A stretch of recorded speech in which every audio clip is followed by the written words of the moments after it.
Good morning. Welcome to the WEX Wakeup for Thursday, February 8th. I'm Christy Matino. Attorney General Merrick Garland says the special counsel report on Biden's classified documents is complete. He said on Wednesday that special counsel Robert Hur completed the report on how Biden handled those documents. They say they plan to release it in redacted form in the coming days. Now, in a public letter to top members of the Senate and House Judiciary Committees, Garland said Biden's personal and office counsel were still reviewing that report. White House spokesman Ian Sams says he expects the review of that report by Biden's lawyers will be completed by the end of the week. And the National Archives and Records Administration provided nearly 5,000 pages of documents to the House Oversight Committee this week. Now, this was in response to a request from Republican lawmakers as part of their impeachment inquiry into President Joe Biden.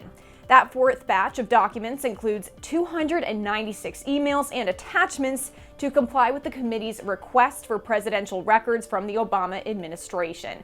In its request, the committee looked for communications in which a pseudonym for Biden was included, as well as any communications in which Hunter Biden or his business associates were attached. Oversight Committee Chairman James Comer shares what questions still remain in this investigation. We have the bank records for both Hunter Biden and Jim Biden, and we have a lot of questions. There are a lot of loans in there. They have not produced any loan documentation. Who would loan people millions of dollars and not have a document?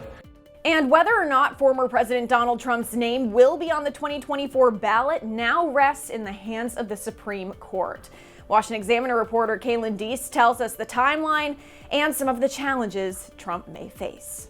The Supreme Court gears up for one of its most significant cases in years. The justices will convene to hear arguments in Trump versus Anderson. Trump, as the leading candidate for the Republican nomination, faces a legal challenge from voters in Colorado who argue that his actions surrounding the 2020 election and the January 6th Capitol riot constituted an insurrection.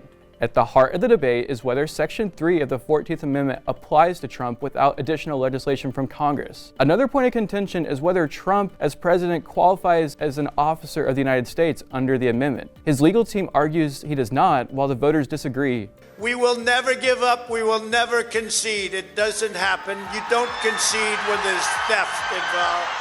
They're not taking this White House. We're going to fight like hell, I'll tell you right now. The plaintiffs claim his rhetoric at the January 6th rally sparked the Capitol riot, while Trump's lawyers maintain he was exercising free speech. But you have to go home now. We have to have peace. The case will have far-reaching implications for Trump's political future and his bid to stay on the ballot. Legal experts expect a ruling within a month. For Washington Examiner, I'm Kaylin Deese. Thanks for joining us this morning on the WEX Wake Up. Be sure to give us a follow online and on social media so you stay in the know of all those headlines trending in politics.